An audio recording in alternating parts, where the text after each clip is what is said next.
Hey, everybody, welcome. Here we go, episode 32 of Tough Bumps. My name is Matt Connerton. Of course, as always, we have Eric Pilcher. And of course, Eric doesn't like the word creator. So the mastermind behind Tough Bumps, Austin Hicks, is here. Yes, sir. Yes, sir. Creator's better than I am here. mastermind. If we're going to give him false credit, Uh-huh. let's not give him false bravado. Oh. Creator, master, EVP, CEO, whatever name you want to use. Sure. President and CEO. I like that. Yeah. So welcome, everybody. Good to see you all, of course. We are obviously, most people get this in the podcast, the audio version of the podcast. But if you do happen to be enjoying this content live, it is just after 7 p.m. in the Eastern time zone on February 15th, 2026. Hope everyone had a nice Valentine's Day. Did you guys have a nice Valentine's Day? It was really good. I mean, it's been a balmy 60 degrees the last 2 days here in Cedar Rapids. Yeah, oh my God. It's been nice out. Yeah. Really? I have my windows open right now, actually. I just shut my windows because it's like I have a threshold in my apartment of if it gets 66 or below, windows are shut. Yeah. Oh, Done. I'm so jealous. Yeah. I mean, it's been warmer here than it was, but like 40 degrees here is warm after what we've been through. Yeah, we're at the 60s. Like, oh wow, I don't even have the heat on right now. Oh well, that's wow, good for you. We'll get there soon, I suppose. But no, that's great. But yeah, I'm excited for tonight. I had kind of a rough week. I had just wasn't feeling well. I had an asthma flare, and then I had a fever of 102. So Matt, probably the highest fever I've had in forever. Matt, yes. Quit your bitching. You know something? You need to stop complaining. You want to know why? Why? The Dow's at 50,000. Oh, wow. Jeez, I had no idea. The Dow is at 50,000. Wow. And how dare you? How dare you complain or victimize yourself when the Dow is at 50,000 right now? And the S&P is at 7,000. Wow. Well, fuck me then. Yeah. How dare you? The balls on you. I feel, wow, I can't believe I had the temerity to complain about anything, really. I mean, the Dow's at 50,000. How dare you even complain if you're a victim of assault? Right. Yeah, if I were one of Epstein's victims, I would really have no right to complain right now with the Dow being at 50,000. What leg do you have to stand on? I don't. Look at our stocks, damn it. We got a 50,000 Dow. I mean, that's oh my God. Yeah. Why complain? Everything's good. That's like my go-to now for the last few days. Anyone's yelled at me for doing something wrong, I tell them, shut up. The Dow's at 50,000. That's right. Like someone at a gas station asked me, are you going to pay for that? Dow's at 50,000. They have no right to vilify you when the Dow is at 50,000. None. How dare they? I should be grateful for that fever that I had. You should be. I mean, the audacity. No. To the audacity of hope. Oh, I'm sorry. Yeah. Something else. Don't have that either. Oh, by the way, though, just because I did reference his book, former President Obama has acknowledged that aliens are real on his podcast. He's been saying that for years, though, hasn't he? Well, he said it more directly than he had ever said it before. I mean, he heavily implied it when he was doing interviews on his way out of office when he was asked in one interview, do aliens exist? And all he said was, with a smile on his face, he said, can't talk about it. I can't discuss it, which was a tacit admission. But yeah, now he said it flat out. I have a theory on that. Yeah. Barack Obama is just walking around and saying the most out of this world crap he can think of. Ooh, out of this world. That's a good pun. Well, no pun intended. But he's like, no way can anything I say be any worse than what's actually going on right now. Mm-hmm. Yeah. So I'm just rolling with it. Aliens, they're real. I've always believed that they were real. Yeah. Area 51, he's probably going to say he has unredacted files. He addressed that in the same podcast episode. He said aliens are real, but he said all the Area 51 stuff and all that, he said that's nonsense. Okay, that's how I know this is a rib. You can't tell me aliens are real and then say, but Area 51's complete BS. No, that's what he said. He said that that's all urban legend, unless, trying to remember exactly what he said. I think he said, unless there's some sort of grand conspiracy that is hidden even from the president of the United States. But he did acknowledge that aliens do exist. He said that he could say. I mean, like, to think that we're the only life form in the universe is like... We're the only life form who could get the Dow to 50,000. It's true. That is an excellent point, Eric. So, of course, we're the only life form. Come on. Yeah. Do you listen to our Attorney General, Pam Bondi, Austin? I try not to. She knows everything. We're the only life form that matters, at least. Yeah. You should really listen to her. Her and Christy know. I tell you. And Kash Patel. You listen to those three people daily. You'll walk away smarter. Or feel like you're smarter. Kristi Noem would probably say that I'm a domestic terrorist for complaining about my fever. Yeah, you are. She would be right. And Kash Patel would put you on a list that he won't make available to the Senate. Do you think he would personally put me on a list, or does he have to have somebody else do it because he probably can't? Somebody else will do it because of bureaucracy. Oh, I was thinking because of his eyes. I mean, I don't know what that guy can see and not see. Did I say Nazi? No, not see. Sorry. Not I want to be precise. As in not see, not be able to see. Right. I'm not implying that anyone in the current administration is a Nazi. I would never say that. Wink, wink, nudge, nudge. Moving on. My heart goes out to you. Thank you.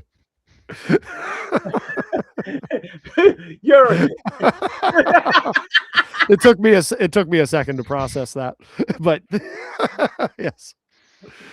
Yes. What happened to him? What happened to that guy? We don't see him much lately. No, he's currently killing Twitter, I guess. I don't know. I guess so. Making shitty cars. Well, yeah. Well, should we go? He's the uncool guy in the Epstein list. Yeah. Like, how would you feel if that was your claim to fame? Like, if that was what you were known for, as the uncool dude in the Epstein files. I wish we were in there. It would be good for the show. I don't want to be in those files. Everyone would be talking about us. I do not. If only I was like Joe Rogan and was like, yeah, he doesn't want to come. Mm-hmm. Like, yeah. I say I agree almost 100% with no publicity. There's no such thing as bad publicity. Right. That's bad publicity. That is not something you want to be a part of.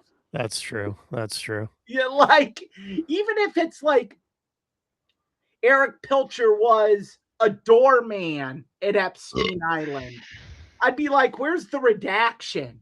Mm-hmm. Like, can we do something about this? Mm-hmm. Like, even if it was just, he sold a rent-a-car to someone who was driving to Epstein Island, I wouldn't want to be involved in it. Right. Yeah. I think that's wise. Well, speaking of bad publicity, should we get to our first news item? Oh God! on the undercard here. Good pre-show, guys. So there he is. The best there is, the best there was, the best there ever will be. That's our man, Bret the Hitman Hart. The most bitter there is, the most bitter there was, and the most bitter there ever will be. The excellence of bitterness. The excellence of bitterness. Goodness gracious. Yeah, I would say so. Oh. Still love him. He's in our hearts. He makes it harder. This is why you got to be Team Sean since day one, because you know no, you get to just sit back and be like, hey. I don't even know where this. I don't know. Yeah, there's some stories. Yeah, tough. This is. I actually saw this scrolling through Facebook Reels. Yeah. Basically, there's a video of Brett doing a live autograph signing, and he gets a Funko Pop box of him from the Funko Pop of him and Shawn Michaels from WrestleMania 12. Yeah. It's already signed by Shawn. Yeah. And Brett sees it and just says, I'm not signing that on the live stream and pushes it away. Yeah. And the guy, like, I don't know what you call him, but the guy, like, handing him stuff kind of gives like a, oh, it's like a confused look on his face. It's like, okay. And then pushes it aside. Like, awkward. So, yeah. I don't. Like, is it because it was WrestleMania and that Shawn went over, or like what is signed posters for Survivor Series 97 in the past with Shawn and Earl Hebner on it. I mean, so I guess I don't get it. Like what happened to them being cool with each other? Like I thought I thought the beef they had was like long gone. I think that was over when Brett accused Shawn of having sex with Vince McMahon. Fair. That's true. I think that's what we call a truce breaker. Yeah. I think I mean, like, you just gotta let shit go.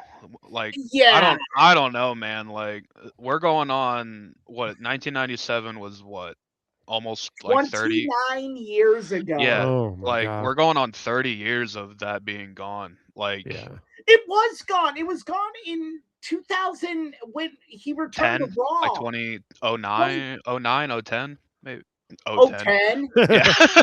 09, 2010. They call it 010 in Ireland. Yeah. Good work, creator. Mastermind. He's the mastermind. Anyone with half a brain would know you don't say 010. Hey, man, I've been celebrating a birthday. I don't know what you want from me. I don't know, creator. Some professionalism, preparation. I was here before you. No, you weren't. No, you were not. I was here before you because I sent you the link to actually join. And then I had sound issues, so I left to fix the sound issues. See, Matt, this is how the rift starts. So 30 years from now, when someone gives me an autograph with Eric on it, I'm like, I'm not signing that. Yeah, get that out of here. No. You know, I'm gonna say this. I would probably be the Brett in this.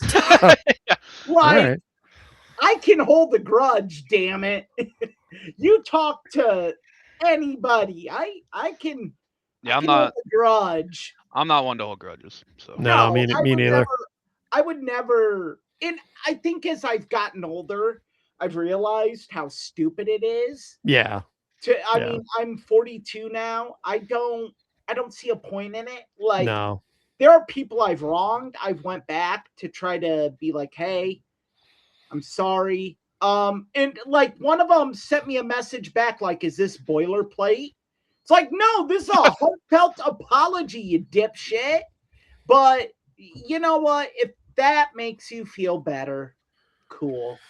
Yeah, and we'll let it go. Crazy thing is, Brett is what, like 16 years older than you, and he still holds grudges. Well, here's the deal, and I'm not. I wrote a blog against Brett, so I'm not gonna be an apologist for Bret Hart, but he did have a stroke.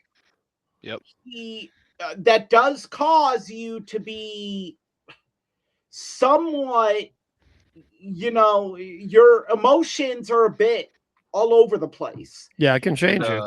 And I know, like, he's getting older, so I don't know if those symptoms just get worse as time goes on? Maybe. Or it may be. Or what? But you gotta let it go, man. I mean, the man did go through a lot in the later stages of his life. You know, the stroke, Lloyd's in London kind of fucking him over. Yeah, he had cancer at one point. Yeah, he's a cancer survivor. You know, pretty much most of his family passing away. Like, yep. You know, I don't. It's not an easy life that he lives. I assume. No, but no. At the end of the day, there has to be, and I would assume there's a degree of bitterness towards the business. Yeah. I mean, the business bankrupted his father. Mm-hmm. I mean, and there's always been the story that Vince never paid Stu for Stampede. Right. That basically Vince is like, I'm employing your son. That's good enough. Mm-hmm. Yeah. You know, so there, but like, I don't know. Just it's like I grow tired of seeing it. Yeah, because like I grow tired of seeing it out of him. Yeah. Like it's to a point where it's now starting to impact his legacy. Starting to? I mean, I would argue it already has been. I mean, I think it's starting to. But I think it has been for a while. I get the idea that it has. Yeah. It's just like Brett. Like I could even see if it was like a Survivor Series 97 Funko Pop set. Mm-hmm. I mean, sure, yeah. I could see it that. But this was like one of your crowning achievements as well as Sean's. Right. Like main event of Mania going over an hour. One of the greatest WrestleMania main events of all time. And we're over 40 years of WrestleMania. And like we're coming on 40 years of that match happening, right? Or 30. No. 30. You're making me really old then. It's 30. I'm sorry. It's 30. 30, yeah. That was back in 96, yeah. Yeah. So, 30. This is the 30th anniversary of that match. Mm-hmm. Yeah. So, which is probably why the reason the guy wanted it signed by both Brett and Sean. Right. I wouldn't want something like point. that signed by both Brett and Sean, though. Yeah, of course. Like that would just be a cool thing to have. Keep in mind that the guy paid to have Brett sign it. Well, that's the part too that's really shitty about that. Like, I don't know exactly how those work, but yeah, they pay in advance, right? And then they do. I mean, obviously you pay to ship the item to them, and you pay to ship it back. Yeah. I mean, I don't know even how you resolve that as a company. I'm sure you refund him because... Yeah, I would hope the guy gets refunded. I mean, I can tell you this. There is an upcharge for sending a Funko Pop box. It is not charged as a standard autograph. What do you mean? No, it's charged as a bigger item.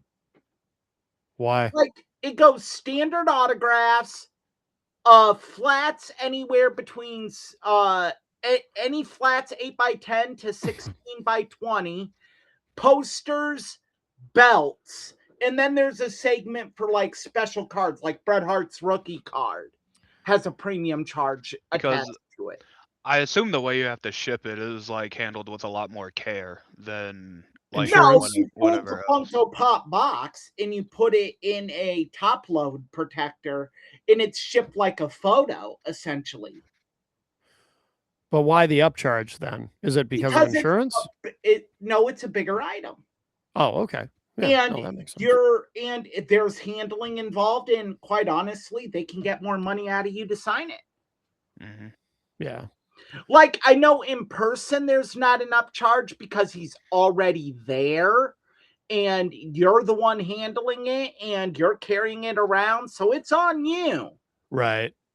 But yeah, whenever there's an private signing for any athlete, there's an upcharge. Like with NBA, if you sent in a jersey to a sports athlete to sign for a private signing, jerseys cost more, and they can't be bootlegs. They have to be the authentic ones done by Nike. Yeah. So there, I mean, so yeah, that guy paid more for that. And I don't know, if I were running that, I probably would have been like, Brett, dick move. Yeah. That's what I said to you in Messenger after you said that to me. I said, yeah, dick move. Like I wouldn't have done it shitty on the live stream. I would have been like, look, you're fucking signing this. Yeah. I don't give a shit. The guy paid for it. I don't care what your fucking problem is. You're contractually obligated to sign it. You set no restrictions on what you would or would not sign. So with these, because again, I don't know a lot about how these work. I assume usually the signer tells them, there's probably a list of like both the signer and the company probably each have ideas of what is the company doesn't. The signer says what they'll sign and what they won't sign. Okay. Like what's one? So that all should have been worked out ahead of time. Dennis Rodman won't sign anything in regards to the San Antonio Spurs. Okay. Yeah. There are things athletes won't sign. Tito Ortiz, from what I hear, won't sign anything to do with the UFC. Really? Are you serious? That's hilarious. Yep. Really? It has to be. It can be a photo of him fighting for the UFC, but it cannot be UFC licensed. Why? He hates the UFC. Because he's an idiot. Yeah. That is also the more. Yeah, that's pretty self-sabotaging on his part.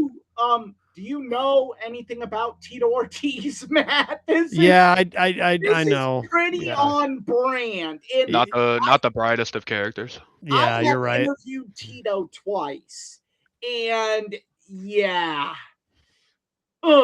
Tito was my favorite UFC fighter. He still is one of my all-time favorites. But guy is a doorknob. Chuck Liddell said it best. Yeah. He is an idiot. And coming from Chuck Liddell, like, you got to know. Like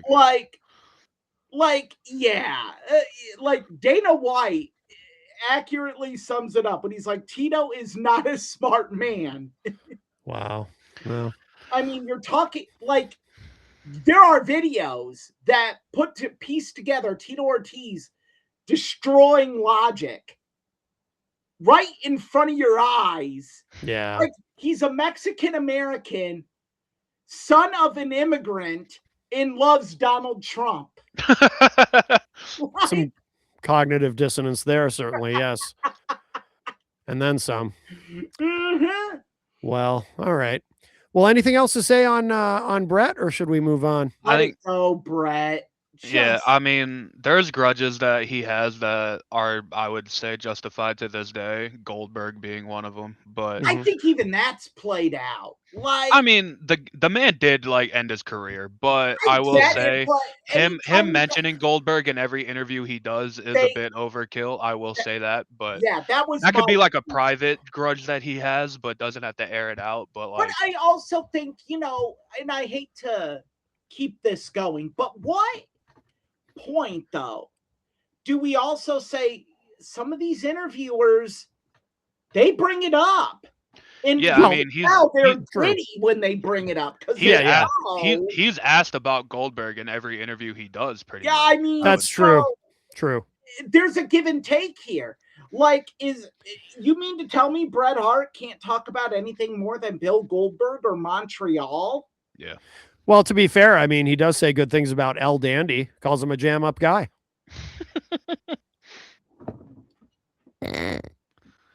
All right, well, should I had to. All right, well, should we move on to Matt's favorite favorite promo of all time. that is probably my favorite Bret Hart promo of all time. Absolutely. Well, should we talk about Brody King? One of my favorite wrestlers, even though I never actually watch any of his matches. But I do like the dude. I will say he had a match last night with MJF for the AEW World Title, and shockingly enough, it was on TNT. Yeah, and it was a very good match, I will say. He didn't win. He didn't win, obviously, but very good match. Now, were they in Australia? They were. Yep. Yeah. It was like a mini pay-per-view, but it was on free TV. It was like, well, I think I hate to cut you off again, Austin. No, go ahead. I think a lot of that has to do with poor scheduling on AEW's part. You have the Olympics going on, NBA All-Star Weekend, just came off the Super Bowl. I mean, like even ESPN this weekend for college basketball was like, F it. Yeah. Like, I've always said the weekend after the Super Bowl, I think all sports fans are just checked out. Yeah. They're just done. Like it's a lot to do. And so people are like, oh, that's overkill. No, that isn't the facts. And you're like, it really is. I mean, if you're a fan of football, it definitely is. Yeah, like I have not watched. I watched a little bit of the USA hockey game today. I watched the game yesterday, but I haven't seen any today. The game today was better than the game yesterday. I mean, from a purely playing standpoint, USA looked awful yesterday. Yeah. I don't watch any of it. I mean, I know who Lindsey Vonn is, but not because I give a shit about skiing. Right. But I mean, I think everyone knows who Lindsey Vonn is at this juncture. Yeah. Prayers up to her because she has a very long recovery ahead of her, and she might not even keep her leg, is my understanding. Holy shit, for real? Yeah. She's had like 4 surgeries on that leg already. They don't even know if it's savable yet. Oh my God. Wow. That bone, she took out bones, veins. Jesus Christ. I didn't realize. Wow. Yeah. Like anyone who's a sports fan, I cannot recommend following this guy enough. Austin can tell you we're a part of a sports chat, and I sing his praises all the time. Dr. David Chow on Twitter. Yeah, he's very good. He will break down video of a person's injury frame by frame and tell you exactly what's injured and tell you before people actually know. He will tell you this guy has no knee left. Yeah. And you're like, yeah, right. This guy's full of shit. 3 hours later, oh, this guy needs reconstructive knee surgery. He's out for the next 18 months. Yeah. Yeah. David Chow is, if you're a sports fan, he is a must follow on X. Because he breaks it down. And he broke down Lindsey Vonn. He said there is real questions whether the leg can be saved. Oh my God. Wow. That's horrible. But so Brody King in Australia. Now, again, I didn't watch it, but my understanding is that even in Australia, a fuck ice chant broke out. Is that correct? Yes. Yep. And the very interesting part is it was a taped show. It was taped for us in America. Yeah. It didn't air until 7 p.m. Central Time, I guess. But even then, they didn't censor the fuck ice chants. Like they left them in. Nice. Yeah. That's great. Look, I love it. All right. Here I go, because I have an axe to grind here. Uh-oh. There was controversy with Brody King this week. Mm-hmm. And there didn't need to be controversy with Brody King. A certain shit-kicking, bumbling idiot who calls himself a reporter said that Brody King was held out of AEW Dynamite because of the fuck ice chants. Mm-hmm. That fucktard is none other than Dave Meltzer. Oh, no, not Uncle Dave. Uncle Dave. Uncle Dave reported Dave. that is what was happening. They held him out. Well, in today's day and age of internet, social media, anyone can become a detective, and people found out pretty quick. No, that wasn't the case at all. Brody King was held out because he was in the air flying to Australia. Yeah. Yep. I mean, there was a reason. I mean, if you watched the Dynamite before this Grand Slam show, Brody King wasn't on the show. MJF wasn't on the show. Willow Nightingale wasn't on the show. I don't even. There was a few others, and that's kind of not normal for Dynamite. Usually they have those guys there, right? But they even said it on air. It's like, hey, Willow Nightingale's not here because she's already in Australia. Oh, hey, MJF is in Australia right now, but he's sending in a promo. Brody King was and look, this is the problem with the internet dirt sheets. More specifically, Dave fucking Meltzer. I didn't know that was his middle name. Yeah. Moving on. Dave has made a career out of this, where he will say one of the most asinine claims ever. And then when it blows up that it doesn't happen or didn't happen, he falls back on A, they pivoted, they moved away from it for whatever bullshit reason he can come up with, or that he got the scoop, so they moved away from it, or his latest, he was just theorizing that was the reason. Yeah. No, Dave, you reported that was the reason, you dumb shit. And then people found out you were full of shit. What they should have known for the last 30 fucking years, Dave, is that you're a fucking moron. You're a disease on the pro wrestling business. You don't know shit. You have no sources. The sources you have are boys just putting ribs on you to see what they can get you to report. And thank God, thank the wrestling gods, we have podcasts like Something to Wrestle with Bruce Pritchard, 83 Weeks with Eric Bischoff, that can finally put to bed the decades of bullshit that you have perpetrated upon the wrestling fans and charge them for it. So I have a question. So when Meltzer is reporting this, is anyone else reporting it, or is Meltzer? No, it was only Meltzer, because I follow Sean Ross Sapp on X. Yeah, and he's almost immediately after Dave put that report out, Sean Ross Sapp said, "Hey, I'm working to confirm this. Let's see what's going on here." And maybe not even an hour later, Sean Ross Sapp said, "Yeah, what actually happened is Brody King was never scheduled for the show because he's currently either in Australia already or traveling to Australia." Well, people had checked Flight Tracker. Yeah. Looked up his name. Yeah. And he was on a flight, and they're like, Dave. And the rumor is Dave blocked these people from his Twitter. Yeah. I have not confirmed that. I don't care to confirm it. And so you can go to Flight Tracker and just put in anyone's name and find out if they're on a flight? I didn't know that. You can, yeah. And no idea.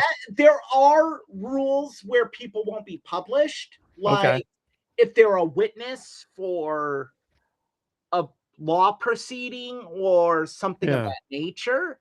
Yeah. But if you know a wrestler's real name, you can find out what flight they're on. Oh, yeah. Interesting. And I think it's weird because Dave Dave obviously likes to get the headline out there. And so I don't think he goes to one source, I think, and just throws it out there. Got this from a source. No, this might have been just an This was just made up bullshit. Yeah, because Warner Brothers Discovery came out and said basically, from the way they worded it, it sounded like they didn't even have an idea who Brody King was. Yeah, it's interesting. That was interesting to me because that was a surprise. I didn't expect Warner Brothers Discovery might as well have put in a boilerplate. Yeah. Who the fuck is this guy? Yeah, because I didn't expect that. I mean, it's not. I think it's becoming less and less of a secret that they have stock in AEW. But if you think that Warner Brothers Discovery is a part of the day-and-day plans of AEW, I think you're an idiot. Now, like, there's no way they'd pay that much attention to it. They did say something that I was about to give him an ounce, a modicum, a pubic hair of credit for, except on this very program, we said it last week that Warner Brothers Discovery might have a reason for getting rid of these chants. True. They are trying to sell. Right. And I mean, if you're trying to sell to a company that is conservative, that backs ICE, that has a right-wing footprint, they're not going to want this. Well, and also you don't want a president who probably pays more attention to professional wrestling than any previous president. You don't want the administration getting involved in fucking up that deal. Yeah. Right. I mean, we've already had a talk show host not air for almost 2 weeks because of our government's interference. Mm-hmm. And he didn't even say anything offensive. Right. Like, so that I was going to give him a smidge of credit, but then I was like, no, we talked about this. Yeah. And it was... Like, that is not an original thought from Dave Meltzer. Right. And it was weird because Dave said, like, oh, networks are afraid of Trump, like they don't want to get on Trump's bad side. If that was really the case, don't you think they would have done something as soon as they heard the fuck ICE chants right when it happened? Bro, if they were really upset, Brody King would not have main evented last night. No, right. Brody King would have been suspended or something. Like, no, you can't suspend him for what the fans do, but they would have wrote him off the main event. Okay. Yeah, well, but you could suspend him for that T-shirt that he's wearing if you were really worried about it. I mean, that's I get what you're saying, and I understand it. One way or another, you could get him off television for a while if you had to. If you're going to do it for that T-shirt, you're going down a real slippery slope. Yeah, true. That you do not want to go down. I mean, especially in today's climate. Yeah. Mm-hmm. You could do it initially. Yeah, I'm just saying that if they're looking for reasons to take Brody King off there TV, were reasons. like, they're given reasons, but for a guy like Brody King, who's... If you're a pro wrestling fan and you're still listening to Dave Meltzer and you're expecting the gospel, I have nothing else to tell you than you're an idiot. Yeah. I mean, Dave doesn't even rely on actual journalism anymore. He really doesn't. Like, I don't know. Like, I will give Dave this. He is a great historian about the business. Oh, yeah. Oh, absolutely. Yeah. But past that, if you're going to him for a news source, that would be like saying, I listen to Alex Jones for neutral reporting on the government. Yeah. You're not going to do that. And no one should. And this should be a bigger deal than what it is. Like, this should be the end of Dave Meltzer. Oh, it won't be. It should be. This is irresponsible. This is you putting out something that you probably thought of while taking a dump, and you put it out there. And if I were Warner Brothers Discovery, I'd sue him. Really? Yeah, I'd sue his ass. You could, but you wouldn't get anything out of it. But you mean to tell me Warner Brothers Discovery doesn't have like $200,000 they could just drop out to sue Dave Meltzer? So I don't think. I mean, obviously, but I don't think anyone there wants to invest that much time in it. Like I said, I'm still surprised they're they not bothered an issue. investing anything into it. It's all legal. They're I'm just throwing money. Yeah, I know. I'm just surprised they even issued a statement. Yeah, I'd start a GoFundMe for them if they don't want to spend the money. I'd send a link to someone I know that would put up money from the get-go. I'd send a link to James E. Cornette and Bruce Pritchard and Eric Bischoff. I guarantee you would have the funds for a retainer. Not Cornette. He's notoriously frugal. He's not going to spend money on something he doesn't think it's going to go anywhere. Fuck over Dave Meltzer. He wouldn't do it. Maybe the other two though. Corny put in. It's money. Just kind of like what Eric said. Like, it's 2026. If your only source of wrestling news is Dave Meltzer, like, please find somebody else. There are people in this space that do. Even Brian Alvarez. Yeah, like Brian. This is not true. Yeah, like there are people that are way better in this space than Dave Meltzer is. I mean, Sean Ross Sapp is the clear example. In my opinion. Like Sean Ross, Chris Van Vliet. Chris Van Vliet is great. Yeah. Like his interview this week with MJF was phenomenal. Oh, I got to check that out. Yeah. I honestly think Chris Van Vliet is the best in this space currently. Like, yes. I think his interviews are incredible. I think him as an interviewer is what Conrad Thompson is as a podcaster. Yeah. Like I think he is the standard. Think there's two better guys in the business today at doing that than Chris Van Vliet and Conrad Thompson. Yeah.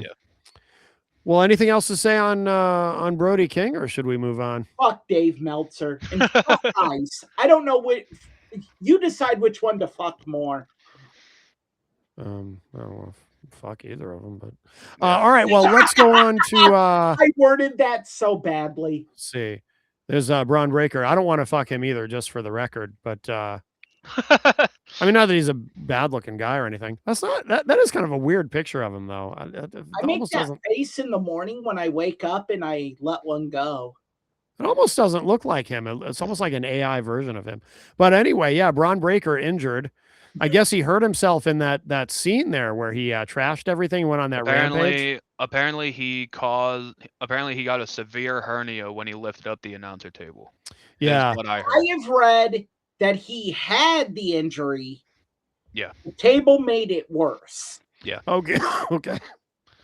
Which, I mean, yeah, I mean, a guy working with a hernia, you probably shouldn't, but right. Of course, this is it's kind of one of those freak injury things. You really look at one of those announce tables and say, no, like that's what's going to make this worse. Like, it was a great visual though.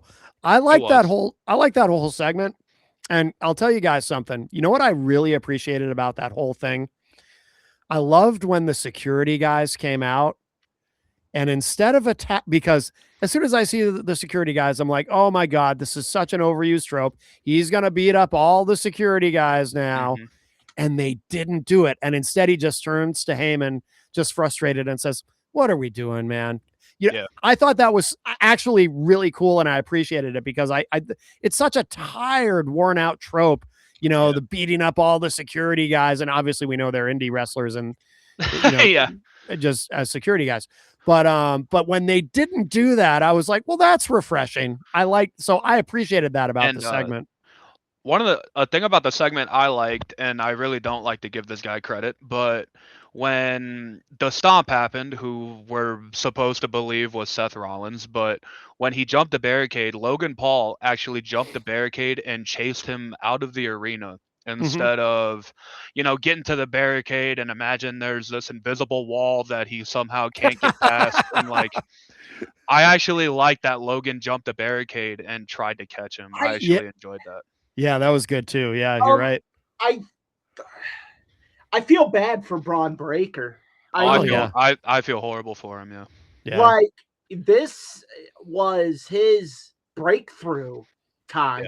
and it could still happen, you know, theoretically, of course. Oh, it will. It will. When he comes back, I assume. Oh yeah. But there's questions whether it will be at Mania or not. And I don't. The rumor going around is he's not going to be making Mania now. Yeah.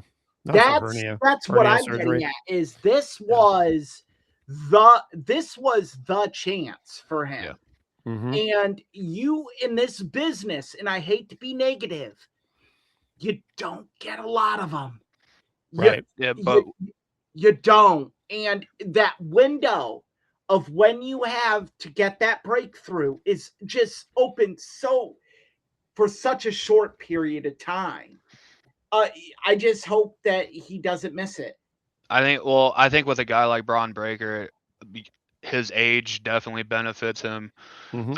The way that he is presented benefits him. Like I think Bron Breakker is gonna ultimately be fine. I agree. This Seth match isn't gonna happen at Mania. At least that's what I'm guessing. I would imagine it happens at like a SummerSlam now or something like that. But I was also gonna throw out, even if he's cleared, do you risk it? Because you have two guys coming off an injury. I think I don't think you risk it there. I think at this point, I think you would have to do a tag match if you wanted both of them in there. Yeah, you got to protect them both, because the worst thing that could happen isn't that you don't have this match. It's you have this match. Yeah.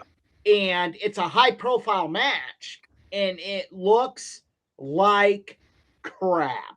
Mm-hmm. Yeah, because there's no coming back from that. I mean, Seth is a made guy, so you're not gonna hurt Seth. No, but you are gonna hurt Braun. If that match does not look good, it's all gonna fall on Braun. I think it definitely sucks because the match is gonna be there for the foreseeable future. At least I would say, like, Seth and Braun is going to happen at some point. But the shitty part is that we now have to extend this story even longer than it needs to be. And now with Braun hurt, what exactly do you have Seth do at Mania if he's even going to be there? I don't think you have Seth do anything. I think you're just. I think if Seth is cleared and ready to go, I think he wrestles at Mania. I think. I don't. It's so tough because if you, in my opinion, if you do. Alrighty then, Merton. For our audio only listeners, we should so Morton Esper in the chat. What's that? Merton. I'm sorry. Oh yes, Merton Esper in the chat room says, honestly, that stomping the mask guy did before that super kick reminds me of Edge. Amen. Well, Edge attracted to AEW, so it wouldn't be Edge. It can remind you of Edge, but it won't be Edge. No, it's not gonna be Edge. I mean, hey, if that's what you think, that's what you think. But I mean, no, you got to throw logic in there somehow. Yeah, it's not gonna be Edge. Laws, signed documents, notarized. There's a lot there. Yeah. Edge never throwing a super kick in his life. There is that, and he certainly isn't going to start now. Hey, he did when he was Sexton Hardcastle. Oh, when he was 30 years younger? Yeah. That's awesome. He did a super kick.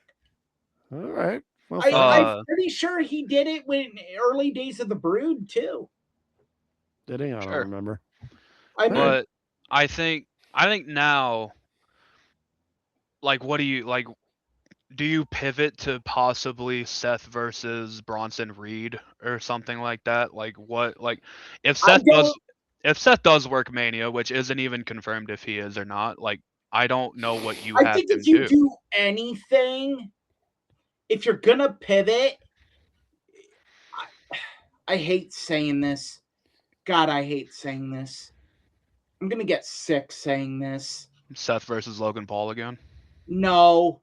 You do Seth versus Brock. Oh Ooh. no! Oh please no! Don't. Why? Yeah, why would you even do that? Because the story writes itself. Really, it's stupid. It's dumb, but it's there, and it might be the only way you can save face in this situation. Brock Lesnar has always been Paul Heyman's protector. Okay, yeah. Who really screwed over Seth? Paul Heyman. I see how you get there. So it's lazy storytelling. It's not going to be a great match. Doesn't have to be. But it's a big time match. The story makes sense. Yeah, true. There's growing talk that they don't want to do Oba versus Brock. Like, what are we doing here, dude? Like, I don't want to see Brock Lesnar wrestle, period. But if there was one guy that I want to see Brock Lesnar wrestle, it's Obafemi. Like, what? Yeah. Like, we got to get this done. Like, come on now. I agree. Well, I mean, based on the sheets, and it's not just Dave saying this. Sports Illustrated says it. I'm sorry. Yeah, what was that? I said Sports Illustrated says it. It's others that have said that there are growing talks within creative that they don't want to put Obafemi in this high profile of a match right out of the gate. Oh, he's ready though. He's ready for it. I mean, put him over. Put him in there. Put him over. They're not going to put him over. They should. No, they should. I agree they should, but you know good and damn well that they're not going to. They got to beef Brock up for this retirement match at SummerSlam against Gunther. And you're not going to do that by having him lose to Obafemi at WrestleMania. Who eliminated Brock at the Royal Rumble? Was it Cody? Yes. Okay, well that's not a match, but I was gonna say whoever eliminated Brock could be his Mania match, but if it was Cody, then no. But I mean, there's talks that Cody might not be in the main event at Mania. Honestly, I think that would do him good. I think it would too, and I think the idea they have for the Mania match is better than him versus Drew for the umpteenth time. The idea is to have him and Jacob Fatu in a Falls Count Anywhere match. I like that. I like that. But there is a slight problem with that though. Cody did qualify to be in the chamber. Then that's easily rectified. Well, he just loses in the chamber, but right? Who else? You have Jacob Fatu screw him over in the chamber.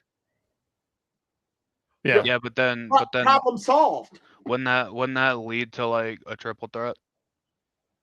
Why would it? It didn't last year. Yeah. It didn't last year when Seth screwed over CM Punk. Didn't last year when Jade Cargill screwed over Naomi. Yeah. Yeah. I mean, no. I mean, if we're gonna go lazy booking 101, it's right there. Yeah. Just have Jacob find a way for Jacob to get in there and screw Cody over. Yeah. I think but I really don't like that Seth versus Brock idea. But like I could see them doing it now that you laid it out. But I don't like it either. My stomach churned saying it, but because they've had matches before and I think they've only had like one good one together, I think. I mean, but I don't, because what are you going to do if you have Austin Theory or Logan Paul or Bronson Reed take on Seth? Yeah. They're going to lose, and then any momentum they have is dead. And you're not going to have them beat Seth. Well, you could. Now that I think about it, you could have Braun screw Seth over. Yeah. And that sets up SummerSlam, but you got to find a way to strategically draw it out from April to August. You got to draw it out for 4 months. Mm-hmm. Could there be a way to do it while Braun's probably still recovering. Yeah. Is there a way, because another rumored match for WrestleMania is Logan Paul versus Bad Bunny. Do you think that instead of a singles match, could it be a 6-man where it's Bad Bunny, Seth Rollins, and LA Knight against the Vision? Is that a possibility? No, because you're putting Seth in a position where he's going to have to carry that match. I mean, LA Knight's there. Yeah, Seth's going to have to carry that match. Look, they're not going to give LA Knight that responsibility. I mean, just based on what we've seen from WWE Unreal and their thoughts on LA Knight. Yeah, they're not gonna go into a 6-man tag and say, "Hey, LA Knight, you're the co-captain of this ship." Yeah, are we? I mean, at this point though, are we really gonna trust Logan Paul in a singles match against Bad Bunny though? I mean, it depends on where you put it on the card. Well, yeah, where are you putting this? If you're, I'm just talking about it as a match, like bell to bell. Are we trusting Logan Paul with Bad Bunny? I'm so generally impressed with Logan Paul. I think they probably would trust him. I mean, I do they trust him? Sure, why not? But what happens? I always, when I talk fantasy booking or probable booking, I always in my head have 2 words: what if? And that often leads me to be a really bad pessimist. But I've noticed. What if the match goes off the rails? Right. Can Logan Paul get the match back on track? I bet he can. I think he's so good. That's why I like the idea of the 6-man though, because if it goes off the rails, you have 4 other guys that can right the ship very easily. But then with all that chaos of getting it back on track, I go to my other point. You have a guy coming off a major injury that's involved in this and gets caught up in the moment, and then boom. Yeah, I think you're overthinking it.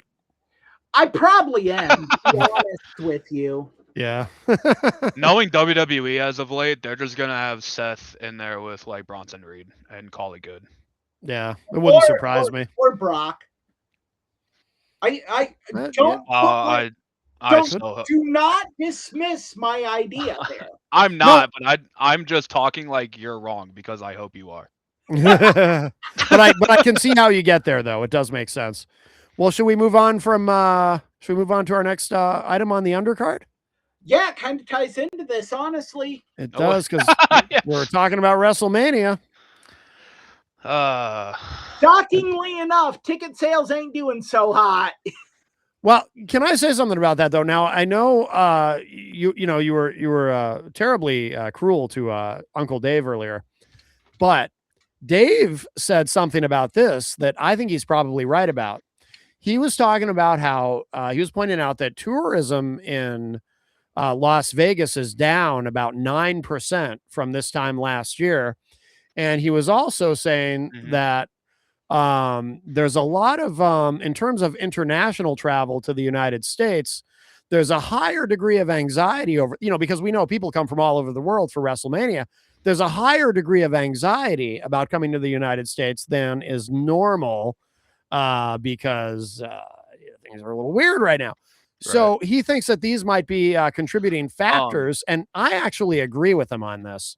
So look, the thing is, it's like the part that WrestleMania doesn't really get talked about is the tourist part of WrestleMania. It's people coming in from all over the world, or people coming into a state they've never been in, and you get to see what the city's about. You get to do all this other stuff.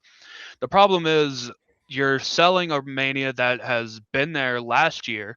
So you're saying like, hey, people, like, come back when one, the event last year just wasn't very good. I'm sorry. Mania 41 just wasn't all that good of a show.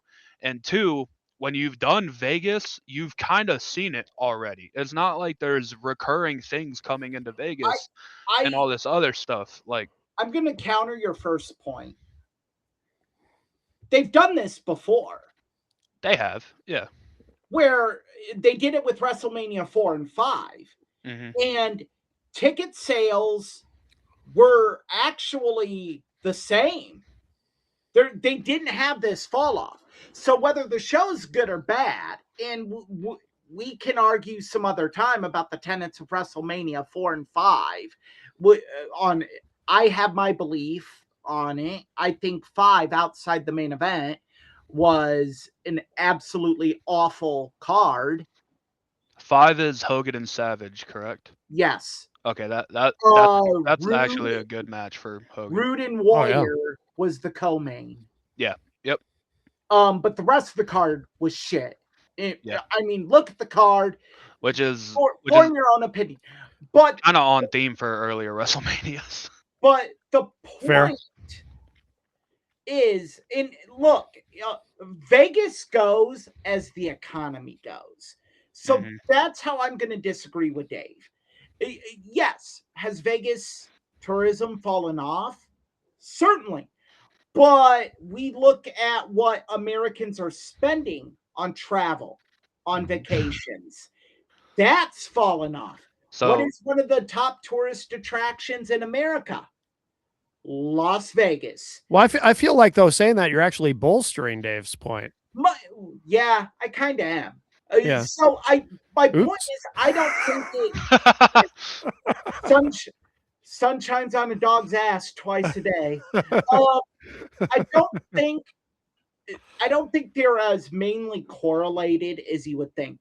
People are going to go to WrestleMania if they want to go to WrestleMania. The problem is that, one, people are pissed at the change. Yeah.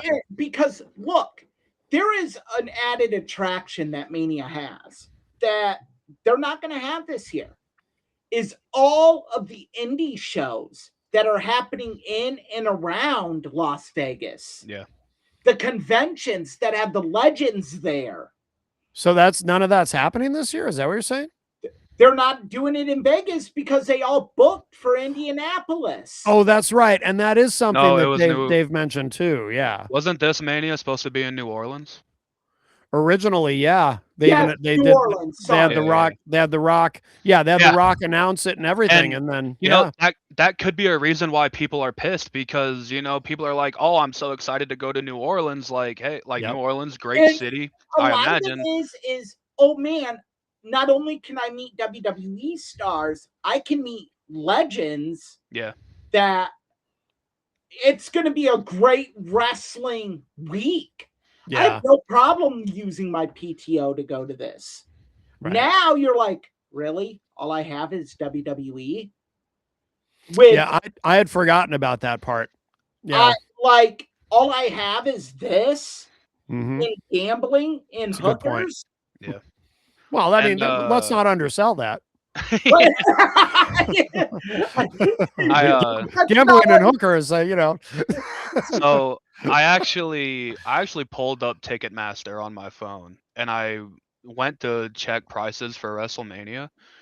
I'm on the 2-day combo tickets, and the cheapest ticket available is $722. Jesus Christ! And that's for nosebleeds, like way up in the stadium. If you actually wanted solid tickets, let's just say if you wanted ringside tickets. If you want VIP packages, it's over $46K. Yeah, it is for the elite VIP package. It is $46,000, and just for the base ringside ticket, it is $14,000 to go. Jesus. And this has kind of been a problem for WWE for a while now. Now you're looking at both nights. They're starting to, because I will say for Saturday night they have lowered nosebleeds down to $202. Okay. Now the alarming number for me is this. They have sold about 36,000 tickets. Yep. That's 10,000 behind last year's pace. Yeah. I think though. And to be fair, last year's was on Easter weekend. So it had that work going against it. Yeah. You also had. It was also John Cena's last WrestleMania. True, that's true. But is that, no offense to John Cena, is that worth? Does that explain away the 10,000 ticket? It shouldn't. Of course not. It shouldn't, but I do think though it's important just for kind of a broader perspective to point out that this is not unusual. Like this has happened many times where, you know, it looks like going into WrestleMania, ticket sales are a little soft this year, and they always find a way. They always find a way to pull it off in the end. I mean, I think, will they pick up? And that's a very good point, Matt. Yes, it will pick up because once matches are announced, I think more people. Because the only match announced right now is Roman and Punk, right? And Tiffany, Liv and Vaquer has not been made official yet. I think the only official match made is Roman and Punk, I believe. So yeah, I think as time goes on, maybe, but you know, it's tough. There's a lot of things going against this Mania. Yeah. I mean, because you also have, you know, talent for these indie shows that go to Mania because it would be their only chance to go to Mania. Right. Mm-hmm. They're not going to go. They're not going to go this year. They're booked on cards in New Orleans.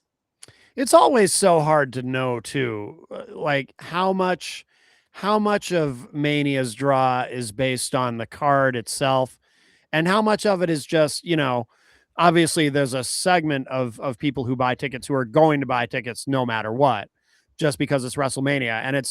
And it's hard to figure out, like, you know, what is what in terms of the percentage of people who, you know, like how many people, because I kind of doubt that there's that many people who make a decision based on the card itself. I'm skeptical of that decision well ahead of time.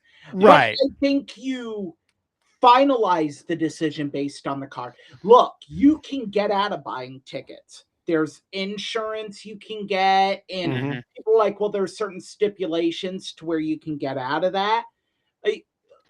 Look, I know people. I'm not going to say names because it's a bit illegal, that have gotten out of the purchasing the tickets with the insurance program. And the only reason is it's lost its appeal and they got their money back. Yeah. They can resell them. There's options out there. So I think the initial decision is made well in advance. Finalizing the decision in actually going, that isn't made till a month or two out. It's actually funny you bring that up because and this isn't like to compare it to WrestleMania, but AEW is running a show here in the town that me and Eric live in. And I made the decision that I was going to go as soon as they announced the show because I just wanted to go. There's not even been a wrestler announced for that show, but I just wanted to go. So like that kind of holds weight. I will say though, a couple years ago for Mania 40, it wasn't sold out yet a month or two before the show, but then the stuff with The Rock happened and The Rock was pretty much confirmed for the show and then it sold out. Okay. So like name value definitely helps. But do they have that name value that can do that right now? Not right now, no. I don't think so. Unless The Rock magically comes back. Like I don't know. I don't see it. I don't even see a story for The Rock. No. And the thing about The Rock is right now, I mean, he doesn't look like the final boss anymore. True. That and not to disparage The Rock, but does he even have that gravitas anymore? His movies have not done well. I know the Smashing Machine kind of tanked. Critics are raving about it, but apparently nobody actually saw it. Smashing Machine was really good. I saw it in theaters. It was really good. I have a theory on the Smashing Machine. One, it's an amazing film. Yeah. Probably the best performance The Rock has had in his career, besides the time he's acted like he's cared about the wrestling business. Right. But here's the problem the Smashing Machine has. And as a UFC fan for over 25 years now, I can say this.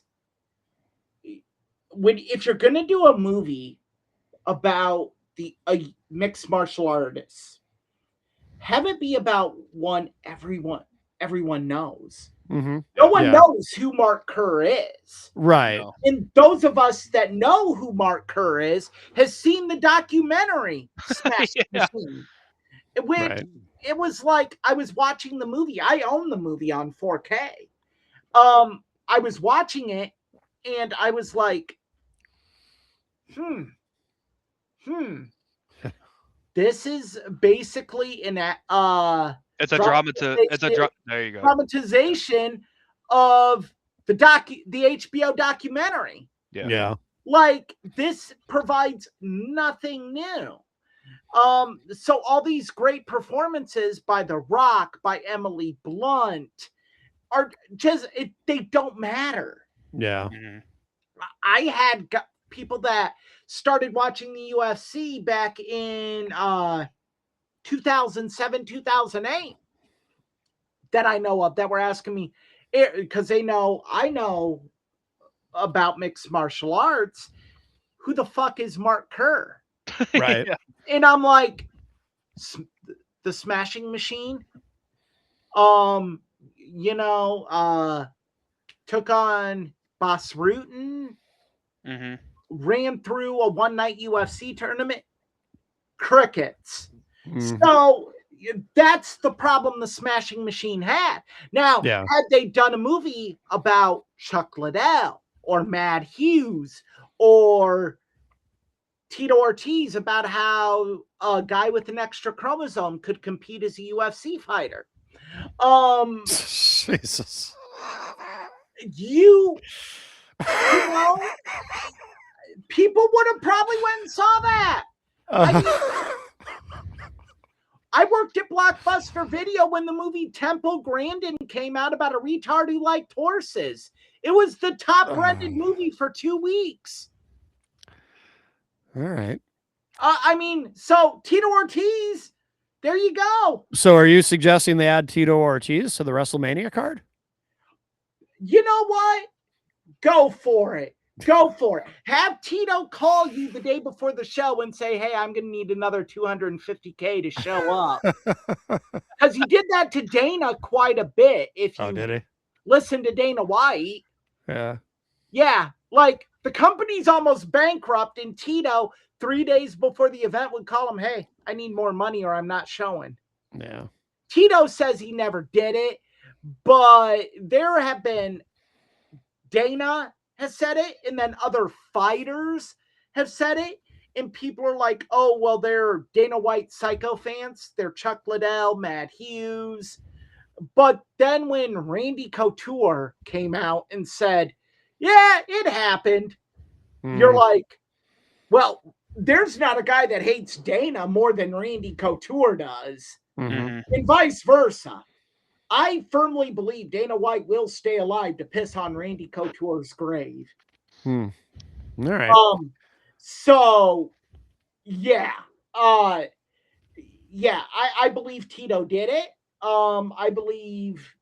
also believe Tito Ortiz was scared to fight Chuck Liddell. Well, do we have anything more to say about WrestleMania tickets? I think Austin, in both you and Austin hit it on the head. I think tickets will rebound. Yes. I think now, will they rebound to the point of being a monumental success? Success in regards to ticket sales can be spun so many different ways. Oh, sure. Yeah. If success is looked at as, are there people in the stands? Sure.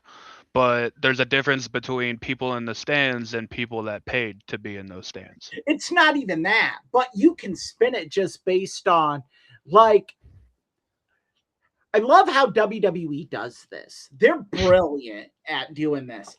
If an event wasn't as big of a success for WWE as they initially thought it would be, yeah, they will talk about how much money it generated for the city. Oh yeah, yeah. In tourism. Yeah. Like they did That's that smart. for the Royal Rumble when it was in Indianapolis. Yeah. Mm-hmm. And you're like, why don't you talk about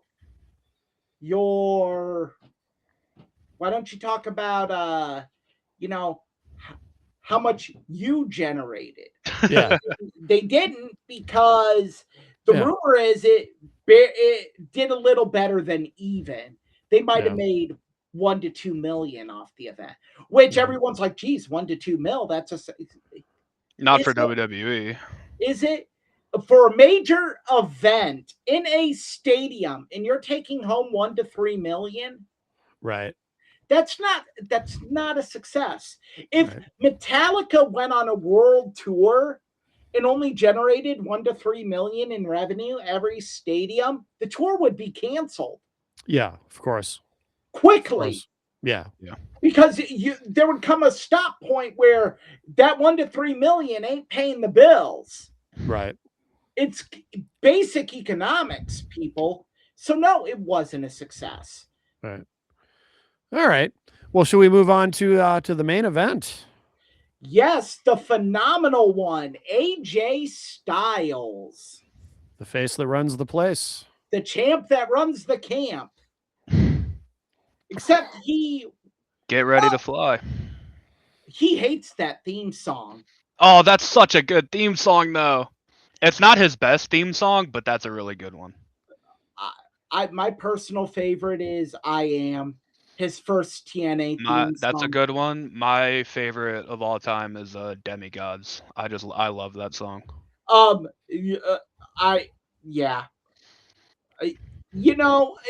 Look, my thing, AJ Styles jump-started my love for indie wrestling,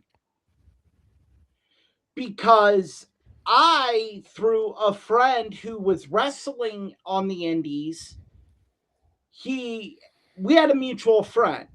That mutual friend called me one night. He's like, hey, would you mind ordering this pay-per-view event for Matt? And I'm like, what is it? And he goes, TNA. And I'm like, yeah, I've watched it a couple times. No problem. And I'd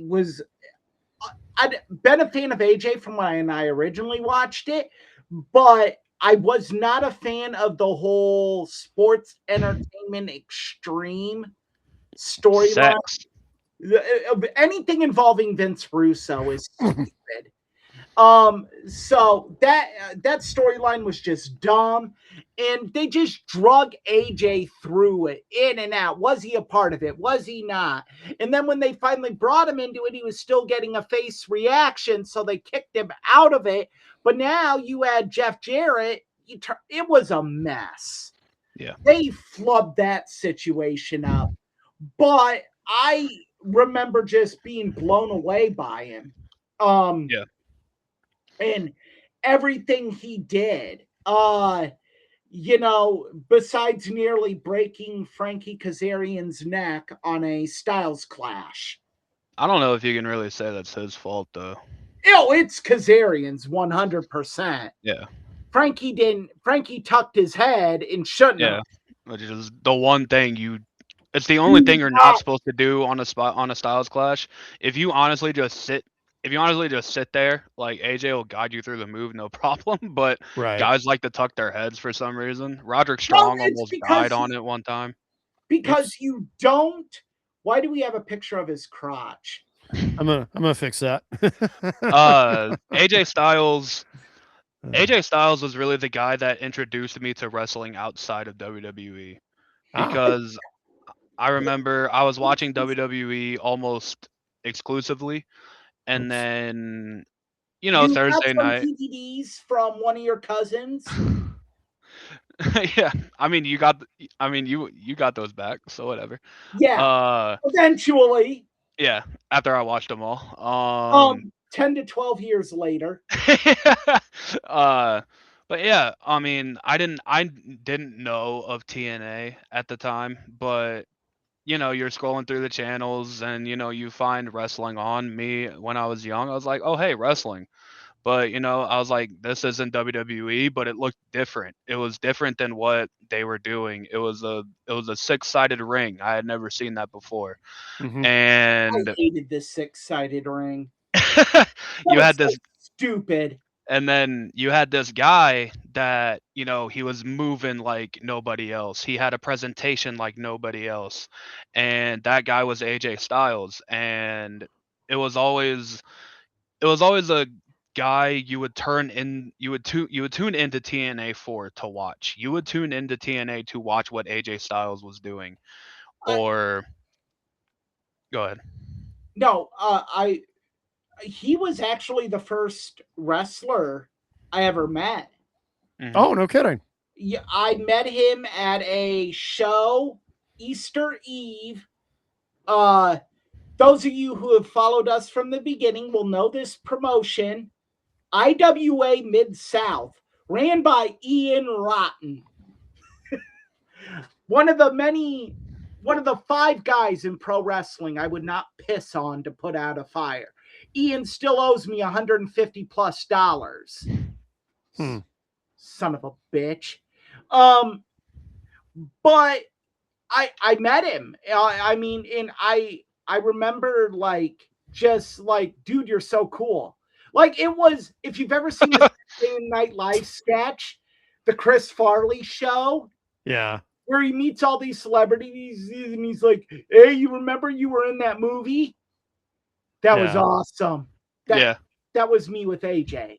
And then my buddies and I saw him and Colt Cabana doing commentary in front of us for the event, and Colt Cabana showing AJ Styles nudie pictures. Oh, really? Taken with his Polaroid camera. Huh. Yeah. He was in. That's the AJ Styles I remember. He was in WCW for the end of WCW. Right Styles. At the end, yeah. They totally misused him. Shocker. And then I don't even think his contract got picked up by WWE. No. Yeah, I mean, he was on a per show deal, if I had to guess. More than likely, yeah. But he did. I mean, WWE eventually. He was on some of their B shows. Metal, he had Jacked. Mm-hmm. They offered him a developmental contract, but because his wife was going to college to be a teacher, he turned him down. Yeah. And then I mean, TNA is born not long after. Yeah, he basically does shows for NWA Wildside, which was NWA Southern Territory. And here comes NWA TNA, and it's run by the Jarretts. There's money involved, and they bring on AJ Styles and shortly after they start, and basically they put a bottle rocket on his back. Yeah, he was the first ever X Division champion, and I mean, rightfully so, because I mean, AJ Styles, younger AJ Styles, there was no one like moving like him. No.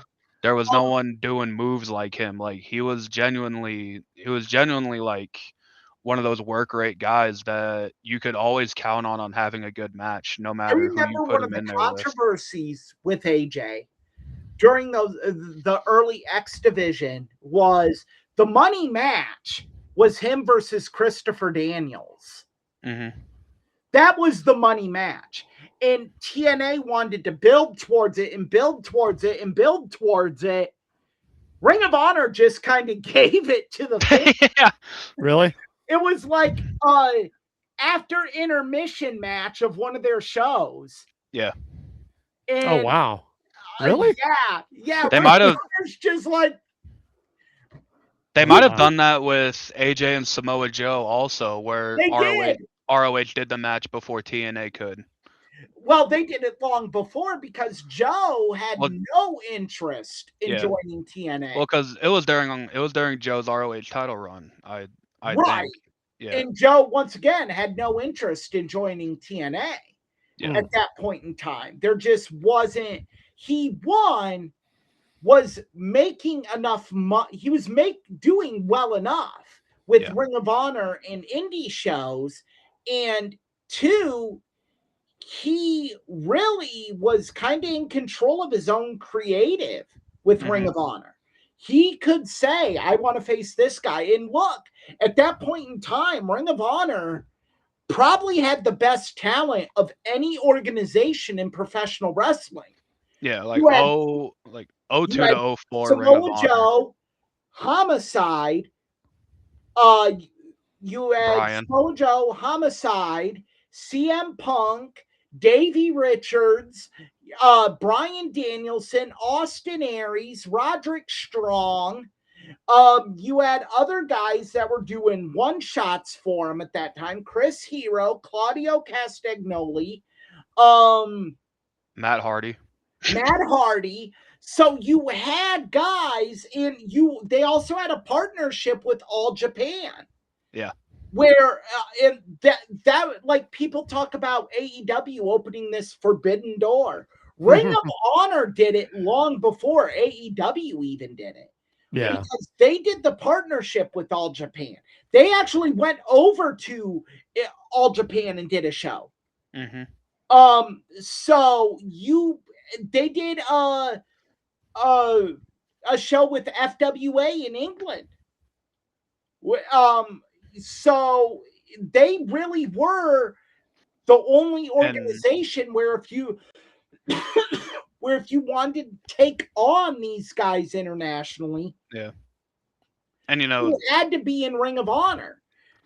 I mean, TNA would book them occasionally, but you were given like 10 to 12 minutes. Ring of Honor, they're like, what do you want to do?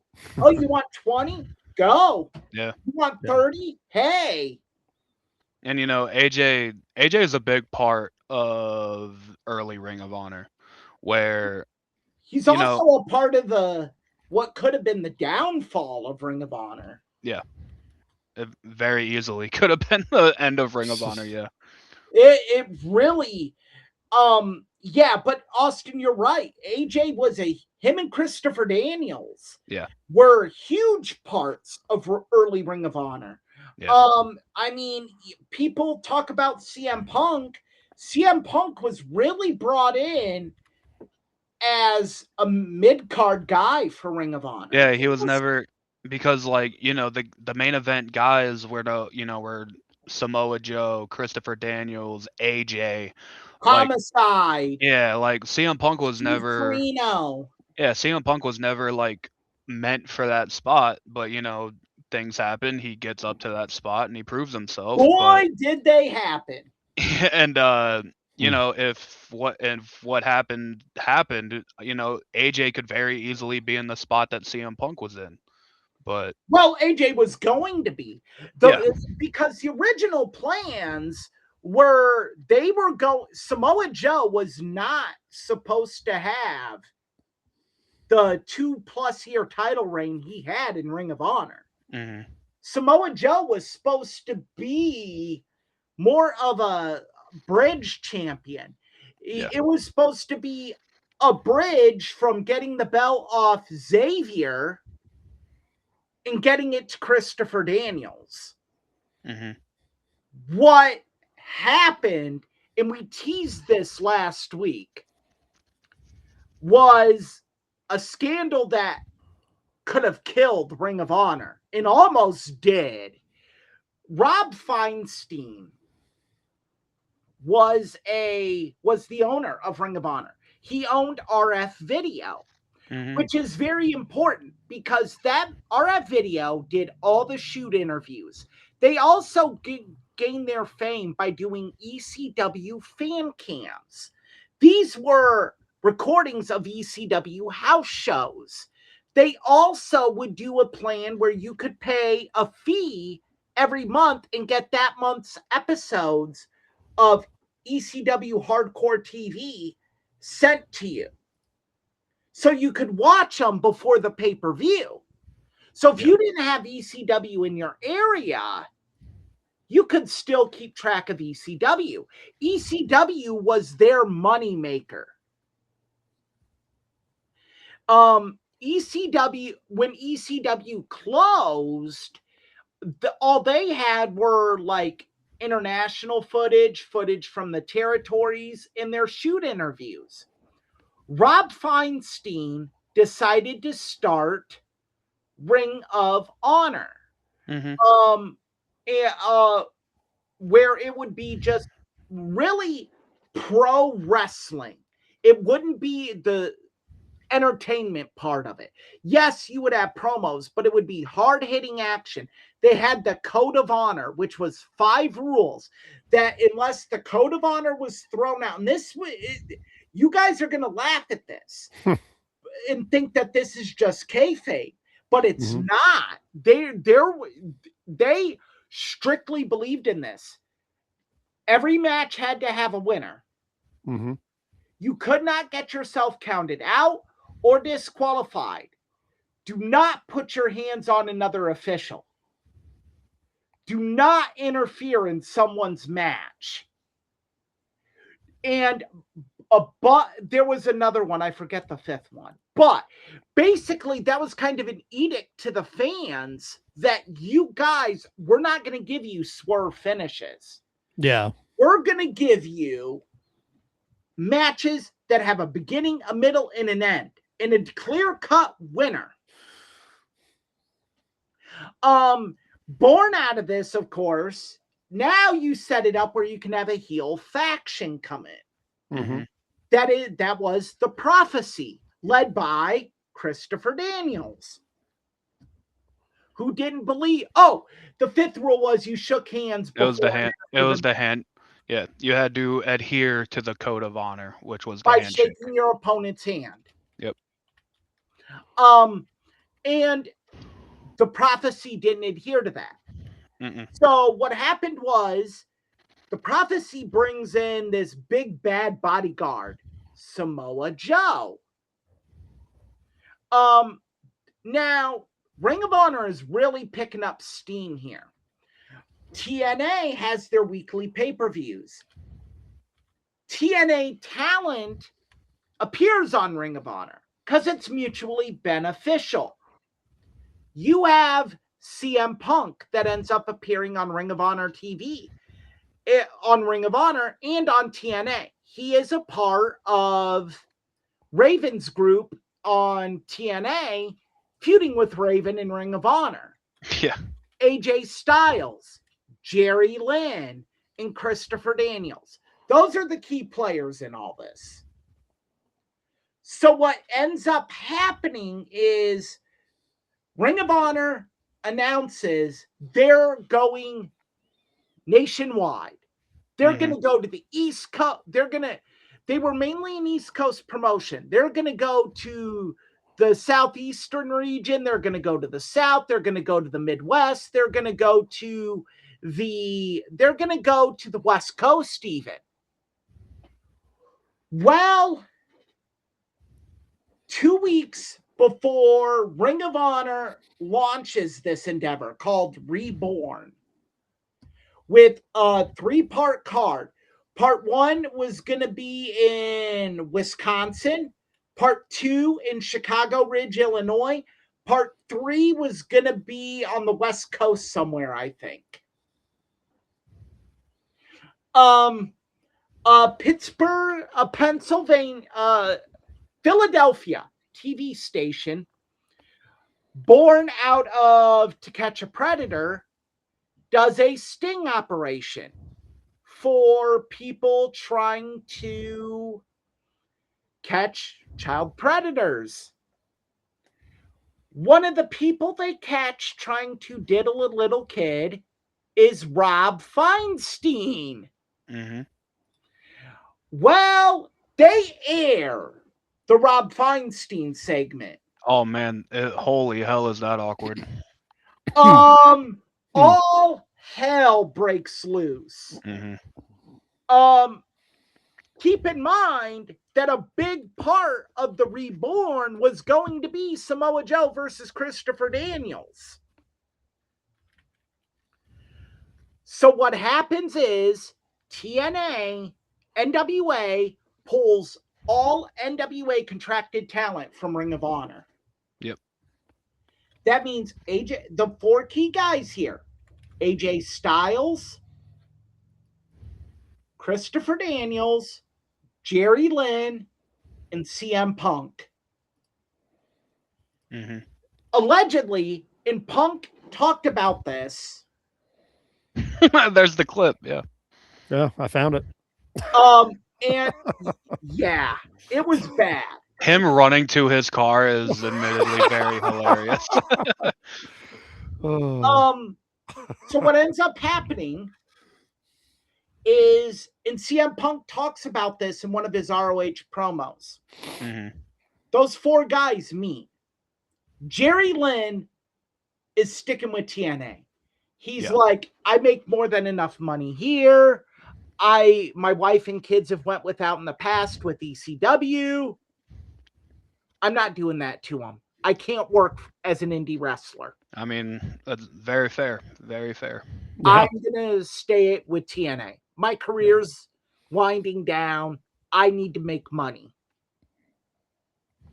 Cool. Christopher Daniels, same thing. Because Christopher Daniels, they called him Old Man Daniels. Yeah. Back then? Yeah. Wow. Daniels was like, look, I've already had a major neck injury. You know, I can still do other indie shows. Yeah.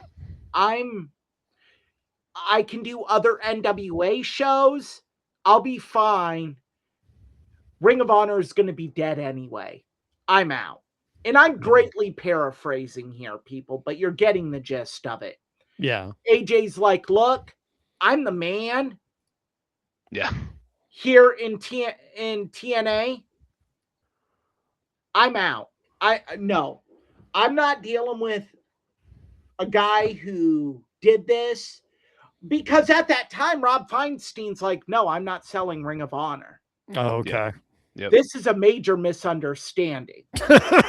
It always is, right? Isn't that what they always tell Chris Hansen? The Dow is at 50,000. Maybe he should have said that. Well, he couldn't have said that then, but same situation now, he could say it. Yeah. It would be valid. Yeah, I mean, maybe he could have said it like it was at 35,000. You gotta think where AJ was at that point in TNA, though. I believe he was their champion. He had just won the NWA title for the first time, beating Jeff Jarrett, and he was the guy that you tuned into TNA for. It also affected Raven. They pulled Raven. They pulled Daphne. There was a lot of them that they pulled that I haven't listed. Anyone associated with TNA could not work Ring of Honor. Yeah. So CM Punk is like, I'm a mid-carder here.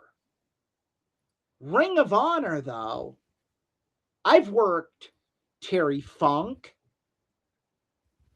I have this program with Steamboat that they've put me on. I'm working guys. I'm getting better.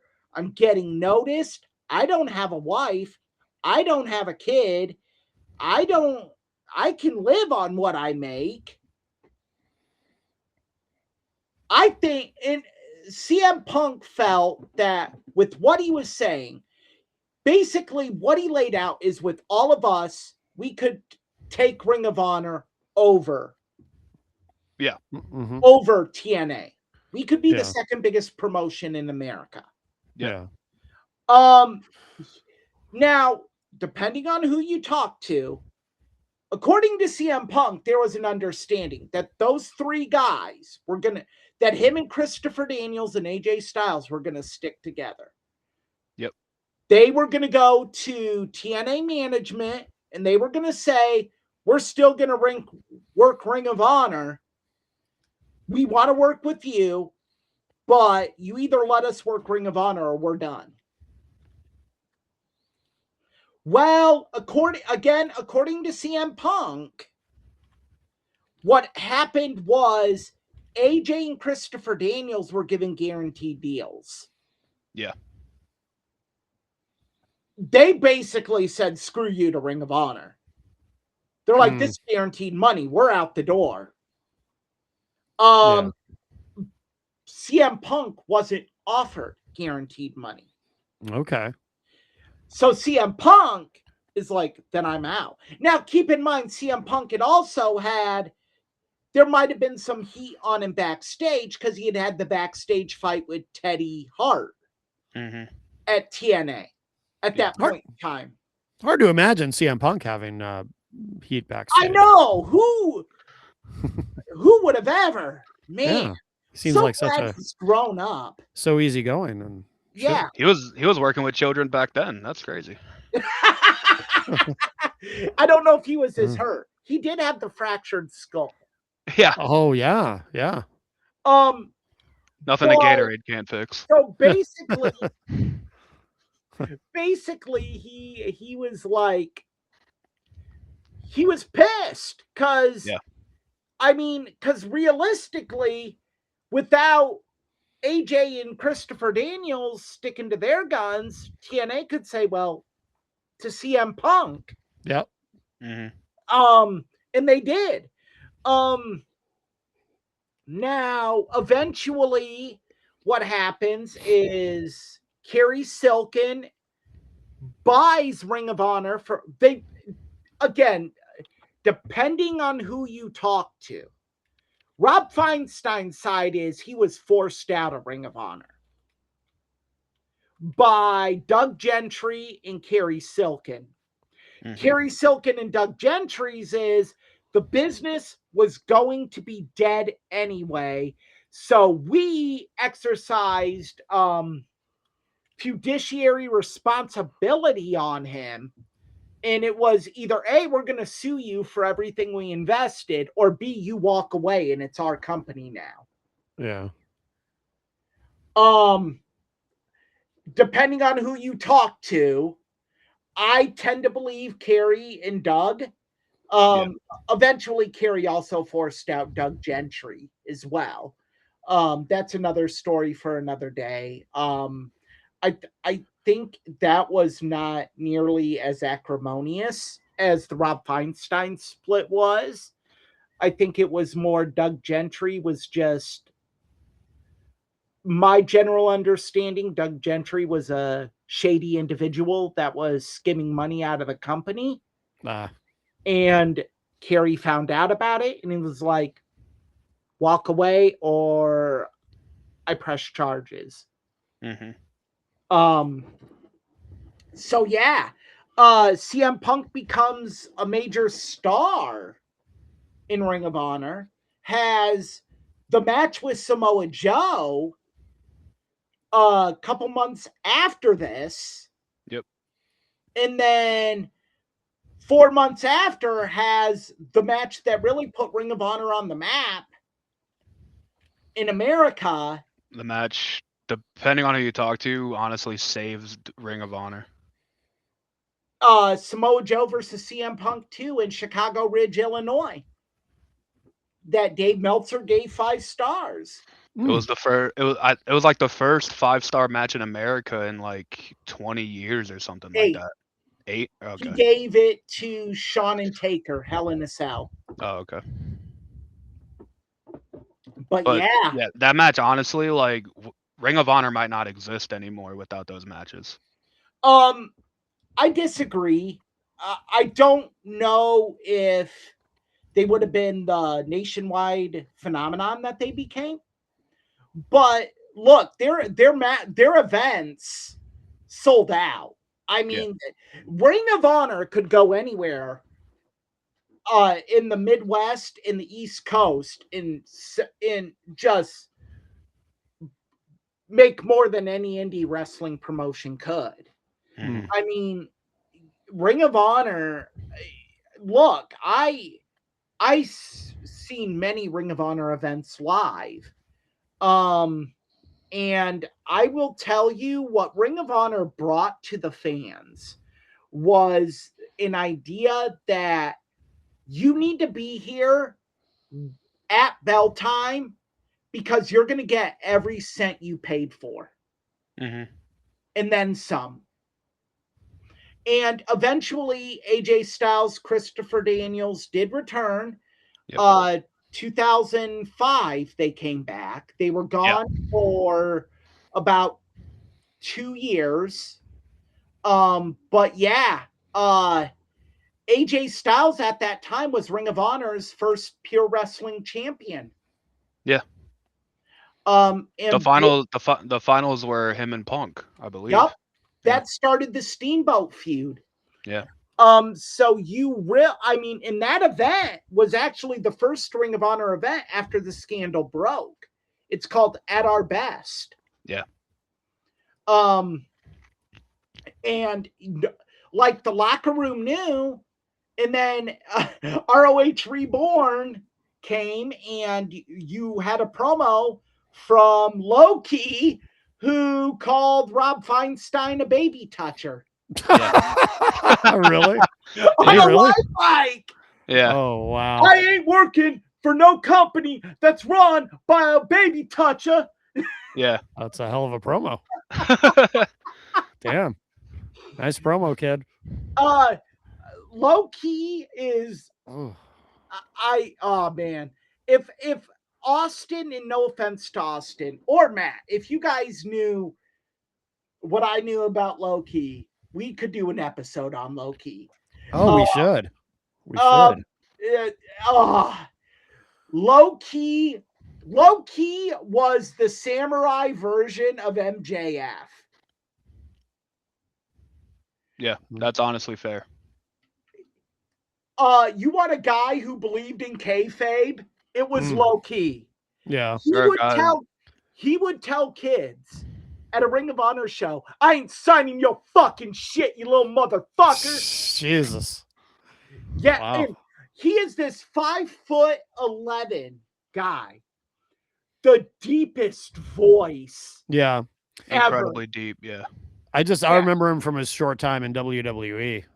And I remember yes. I remember I was at a Ring of Honor show in Chicago, and I bumped into him as I was leaving, and I'm like, Low Ki, can I get your autograph? And he looks at me and he goes, I suppose. And I didn't have a pen on me. And so I'm like, hey, let me use your marker. And he goes, gonna ask to use his marker? And I'm like, may I please use your marker? And he signed it and he goes, now get the fuck out of here. Oh my God. I'm like, wow. And then a kid came up to him wearing a AJ Styles TNA shirt. And he goes, can you sign my DVD? And he goes, fuck you. Wow. All right. Low Ki is love him.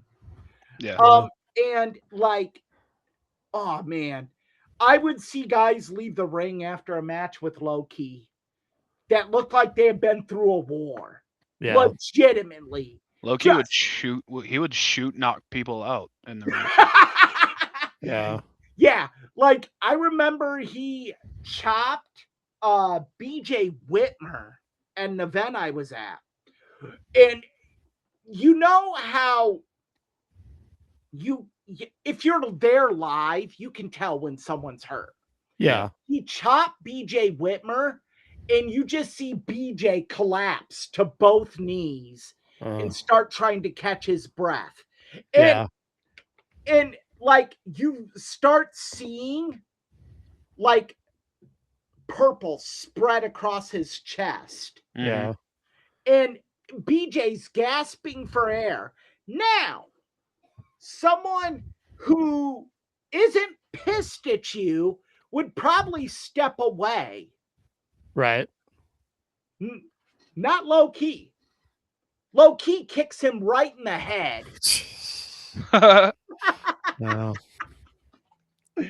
Yeah. Just crescent kicks him right in the side of the head. Yeah. And afterwards, like, fans always talked at Ring of Honor shows because we were all smarks. We all thought we knew the business. And it was like people heard low key shouting in the locker room. Yeah. Yeah, low key shoved me also at a Ring of Honor show. Oh, well, maybe we should do one on Loki. I'm curious. I'm kind of wondering though. So I'm looking at this. So we're actually coming up on 2 hours. Should we maybe put a pin in AJ Styles Part 1 or? Oh man, we really got off the rails with Ring of Honor. But the thing with Ring of Honor, it's a big part of the story though. It is a big part of the AJ Styles story because a lot of it is what might have been. I mean, it is if it isn't, it should be one of the biggest what ifs in pro wrestling history. Yeah. What if AJ Styles and Christopher Daniels said F you to NWA, right, and stayed with Ring of Honor? I mean, because AJ never won the Ring of Honor world title. No, and that was the caveat to being the pure wrestling champion. Yeah, is you were the number one contender for the Ring of Honor title. Yeah. And look, people can sit here and say, well, what if is just one giant hypothetical? Sure as shit it is. Fine. It is. But this what if, the domino effect it would have had. Mm-hmm. I don't know if we have TNA wrestling today if those two don't stay. Right. Yeah. I mean, Ring of Honor could be what AEW is right now. Mm-hmm. Because who knows? Mm-hmm. I mean, you go further. What if Rob Feinstein hadn't entered that chat room? Right.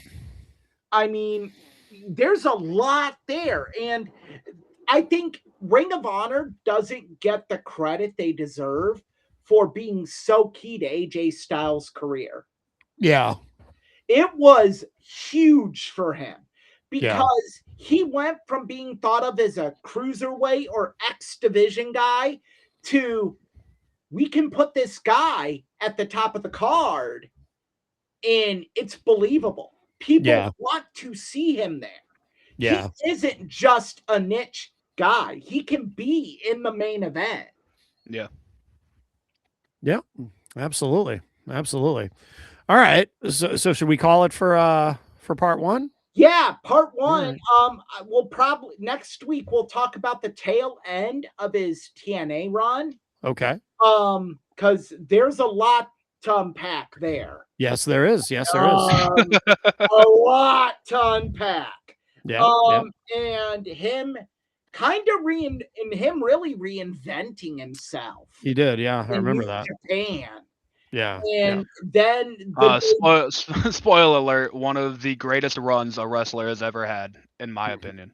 That's just my opinion. New Japan run? His New Japan and second ROH run, in my opinion. Yeah. His second ROH run, what made that run so great is it was really just a bunch of one-offs. Yeah. But like you had that like aura of him being the leader of the Bullet Club and having the IWGP title, like. Oh, I thought you meant his run.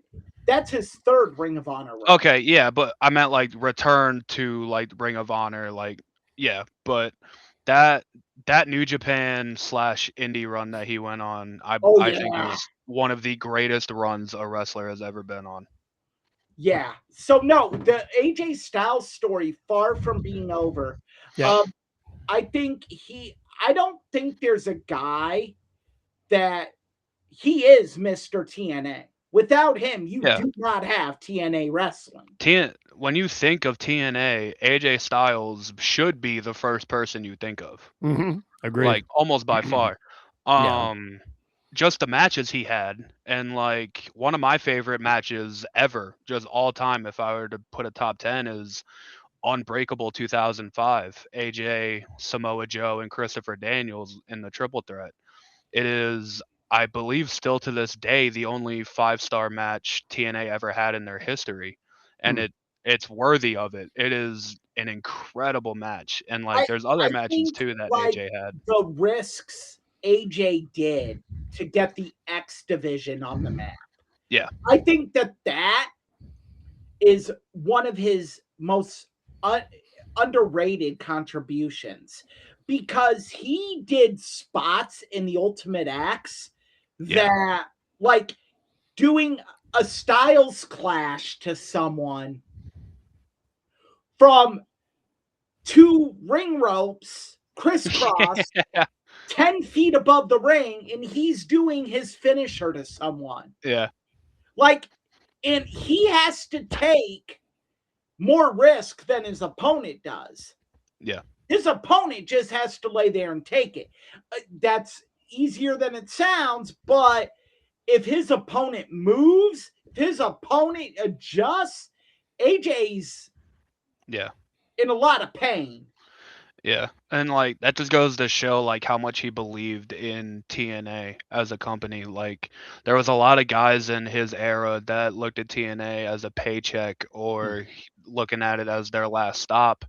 But AJ and those other group of guys, like they really believed in TNA. They wanted TNA to be the legit alternative to WWE. They did. And I mean, his promo, it was just how passionate he was about TNA. Promo with Jeff Hardy.